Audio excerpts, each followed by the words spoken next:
Hey guys, it's Chelsea from The Financial Diet, and this week's video is brought to you by Credit Repair. And today we are going to talk about the money habits you must avoid based on your personality type. If there's one thing that we hope you learn from TFD, it's that no money advice is one size fits all. While some financial gurus might go on and on about how your morning latte is the single thing holding you back from your financial destiny, we believe that if you truly get a lot of joy out of that morning latte, you should make a place for it in your budget and not feel guilty about it. But beyond individual spending choices, there are plenty of habits and approaches to how you handle your money that should be customized based on your personality. The truth about almost any good habit is that you're not going to stick to it if it's really difficult for you. So doing something the perfect way is no good if it means you're going to stop doing it after 2 weeks. And while there are some things that are just a complete no-no for everyone, such as totally ignoring the state of your bank accounts, there are a million ways to get to the place that we all want to get, which is financial stability and health. And a key to getting there is knowing your personality type and knowing what to avoid because of it. So let's get right into it with 6 money habits to avoid based on your personality type. Number 1, personality type, avoidant. Habit, waiting too long to prepare. So I am definitely someone whose worst quality could be defined as extreme avoidant tendencies. Anytime something feels overwhelming or scary or upsetting to me, I will avoid dealing with it at all costs. And everything from a much needed dental appointment to paying a bill has come back to bite me in the ass in a very serious way. But the funny thing is, when you know things are going well, those same things you can tend to avoid can suddenly feel like something you want to do.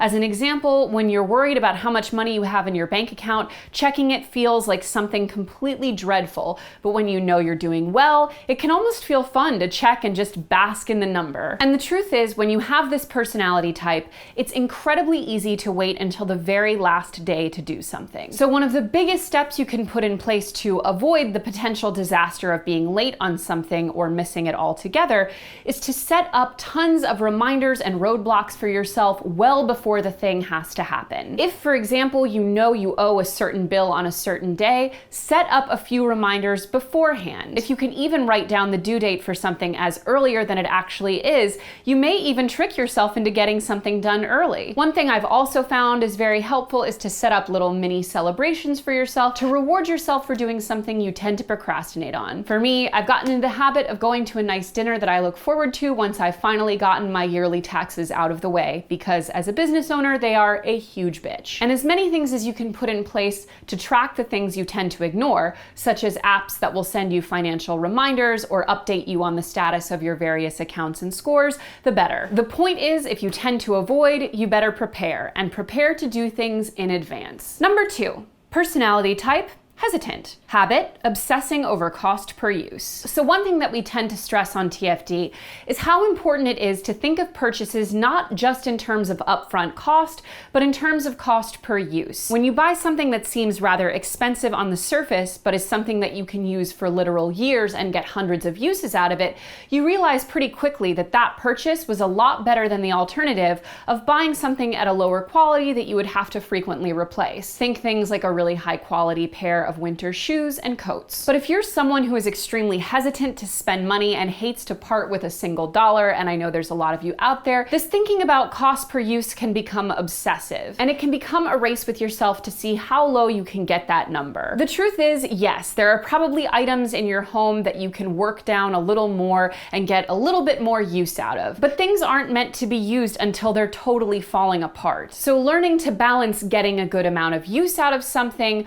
with not becoming overly obsessed with how many times you use it ensures that you'll be timing purchases for when you've gotten good use out of something, but that thing isn't totally falling apart. Mark is someone who tends to wear clothes, for example, until they are completely threadbare, and I'm sure the cost per use on everything in his closet is under a penny, but at what cost to his dignity? Number 3, personality type, overconfident. Habit, saving what's left over. So overconfident people, and this tends to be another bad habit of mine, have a tendency to be so confident about their financial future that they don't really think in terms of the individual steps it will take to get there, and can tend to justify any spending choice they might want to make in a given moment because they imagine that there will always be something left over or some new money to come in the future that will make up the difference. There's always a new side job you you might pick up, a new bonus you might get, or even just being more responsible when the next paycheck hits. And promising yourself to save whatever's left over at the end of the month is a great way to end up with nothing at the end of the month. Because trust me, when you have that overconfident personality that things will work out or the money will figure itself out, you can justify essentially any purchase. Maybe it's I'm new in this city, or I'm seeing a friend I haven't seen in a while, or I had a great day, or I had a bad day. There's always reasons to be spending money you shouldn't be spending. So instead of promising yourself that you'll save whatever is left over, especially if you have this tendency, your savings are the first thing you do every month. Not only should they be automated out of every paycheck, but anytime you get unexpected money, you should follow our 80-20 rule of immediately putting 80% of it away, so that with the 20% you can indulge exactly as you want to without guilt. Because not only does the money situation often not work itself out, it's quite the opposite. The more overly confident we are that money will come, the less we actually realize what it takes to get there. Number 4, personality type, guilty. Habit, not checking for sale prices. So similar to the overconfident category, the guilty money personality tends to make purchases they probably shouldn't make, except that they are racked with guilt after the fact. And here's the thing, when it comes to finances,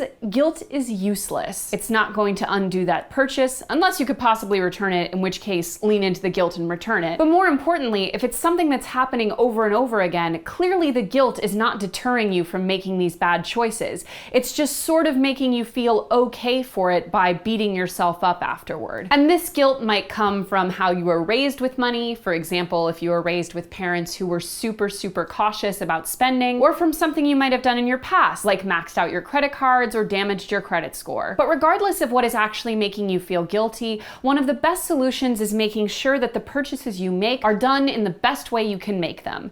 And that means getting super religious about finding the best prices for things. You should allow yourself to spend money on those things that feel good but aren't completely, perfectly, totally necessary.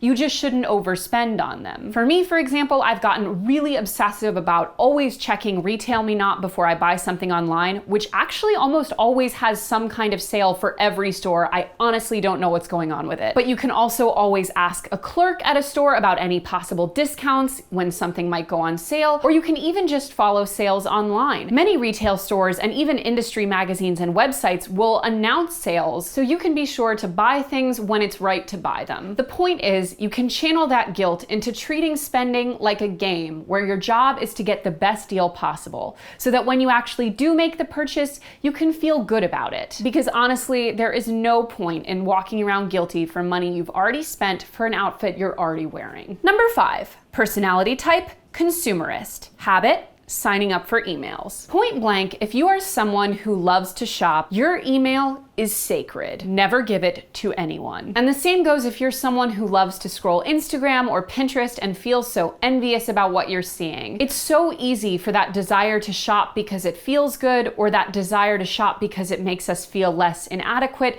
to override our natural instinct that says, you do not need this shit. And unlike the guilty spender, if you're someone who has a habit towards spending for the sake of spending, chasing deals all the time is going to be a terrible idea, because you're always going to feel like, wow, this totally justifies that unnecessary thing I already wanted to buy. And the most dangerous way to set yourself up for that is by giving out your email to any retailer. Because trust me, they will always be in your inbox with what sounds like an amazing deal. And that impulse you got to already spend from scrolling Instagram is going to be kicked into overdrive. And in addition to avoiding giving out your email, picking one day every month or every other month when you get to do a little shopping for yourself means that it's something you can look forward to and something you can contain, rather than something that's always ongoing. Your digital space should be a place where you can share with friends, learn, and feel better about yourself, not a space that's making you max out your credit card. And speaking of credit cards, number 6, personality type, emotional. Habit, memorizing your credit card number. So here's a story from my former life as a retail goddess. I used to work at a shoe store that was very upscale. Like, the cheapest shoe that we sold at this store was like $300. And I remember one of the girls that I worked with at this store was from a very wealthy family, and the only reason she was working at this store like 5 hours a week is so she could get a discount on all of these amazing shoes. And she spent not only her entire paycheck, but also a lot of her other money on those shoes. And I remember feeling like that was the chic peakest, most amazing thing I'd ever heard of, and being like physically racked with jealousy about it. And I remember one day she came into the store and the other sales girl was ringing her up on the little credit card machine. And she actually didn't have her credit card. She'd left it in her Mercedes SUV, which, good God. And so she was like, oh, it's no big deal. And she just said out the number, expiration date, and code of her credit card. And I was like, wow, that's maybe the coolest thing I've ever seen. I will never, ever forget that. But it's so funny because I now look back and I'm like, wow, that girl had a serious, serious problem with spending. And when I think about it, clearly that girl was using spending as like everything to her, because every emotional response could be met with spending when money's not an issue.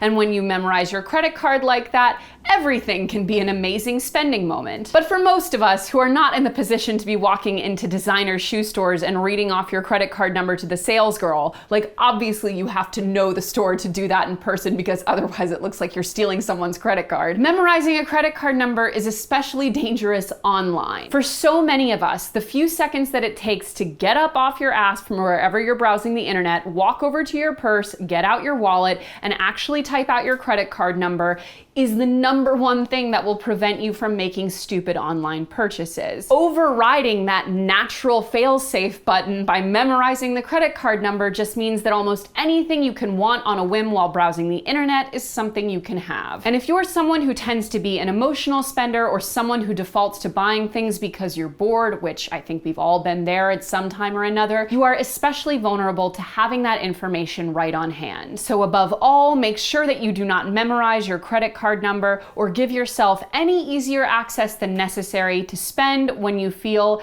I don't know, essentially any emotion up to and including being tired. And if you're someone who's already made not so great money decisions based on your personality type and may have gotten yourself into a little bit of trouble credit-wise, you should check out Credit Repair. Basically, creditrepair.com is your own personal mentor for repairing, building, and maintaining your credit. They help you build a customized strategy for improving your score, work directly with the credit bureaus to dispute any dings on your report, and teach you how to understand both your own score and the rating system. If you feel like you're struggling to build or rebuild good credit and want someone to guide and advocate for you the whole way, check out creditrepair.com at the link in our description to learn more. And as some of you know, The Financial Diet is a production of Complexly, which produces a ton of awesome other YouTube channels, including SciShow Psych, which recently did an episode about if money can't buy happiness, then what does? So definitely check that out at the link in our description, and don't forget to hit the subscribe button and to come back every Tuesday and Thursday for new and awesome videos.